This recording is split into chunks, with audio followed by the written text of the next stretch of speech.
tyrimas informatyvus tuom, kad mes galime vizualizuoti, kaip atrodo vidaus organai.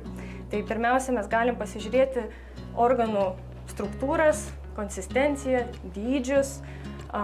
Kartais echoskopo pagalba mes galim paimti specialius mėginius, pavyzdžiui, aspiratą iš limfmazgių arba šlapimo tyrimą, tam, kad galėtumėm atlikti sterilų. Ir taip mes įvertinam įvairias būkles, tačiau tai nėra kažkoks absoliutus tyrimas. Mes galim turėti pakitimus kraujyje ir neturėti jokių pakitimų ultragarsu. Dėl to tai yra visuma. Mūsų klinikoje mes pagrindė specializuojame su šunimis ir katėm, tačiau echoskopas gali būti naudojamas ir triušiai, ir arkliui, ir karviai ir taip toliau. Tai va, tačiau kadangi mūsų pagrindiniai pacientai yra šunys katės, tai ir ligos, su kuriuom mes susidurėm, dažniausiai būna šunų ir kačių ligos. Tai mes galime diagnozuoti echoskopo pagalba įvairius, nediagnozuoti, bet atrasti pakitimus susijusius su senatviniais pakitimais, pavyzdžiui. Galbūt kažkokius darinius, auglius, organų padidėjimą, konsistencijos pasikeitimą, kartais turinį mes galime įvertinti tų pačių žarnų arba šlapimo pūslės turinį. Yra labai naudingas tyrimas ieškant svetimkūnių, nes gyvūnai mėgsta praryti kokį nors neėdamą dalyką. Su svetimkūniais mes turim beveik vos ne kiekvieną savaitę reikalų, arba kas antrą savaitę maždaug. Tai yra labai dažni pacientai, tai yra jauni gyvūnai, dažniausiai šunys, tačiau būna ir kačių tarpe tokių mėgėjų pakramtyti tai, ko nereikia.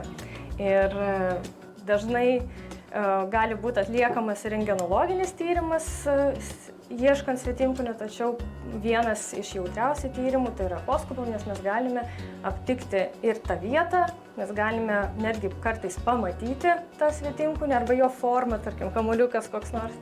Mes galime aptikti žarnyno peristaltikos pakitimus, ar mes matom, kad peristaltika yra atbulinė, ar jinai normali, ar yra praeinamumas.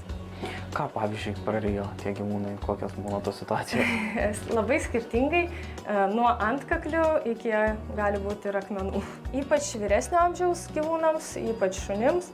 Aš manyčiau, kad tai yra labai aktualus tyrimas, netgi atlikti kartais ir profilaktiškai, nes tam tikros ligos yra tiesiog užslėptos ir kartais anksti diagnozavus galima daug lengviau prasisukti.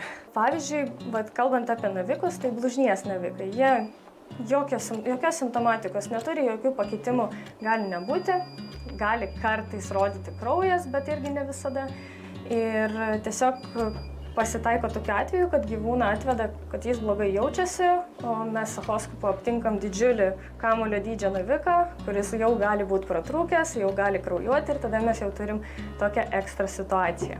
O anksti aptikus, nes jie vis tiek iš pradžių būna mažesni, jie auga ir tiesiog išoperavus laiku galime išvengti tokių sudėtingų procedūrų. Tai jūs šeimininkams rekomenduotumėt profilaktiškai, nežinau, kasmetinėje apžiūroje pasidaryti echoskopą? Šiaip pagal situaciją, tačiau jeigu mes jau atrandam šiokius tokius pakitimus, tai tikrai reikėtų. Jeigu gydytojas skiria, tai tikrai reikėtų tam pasiryžti.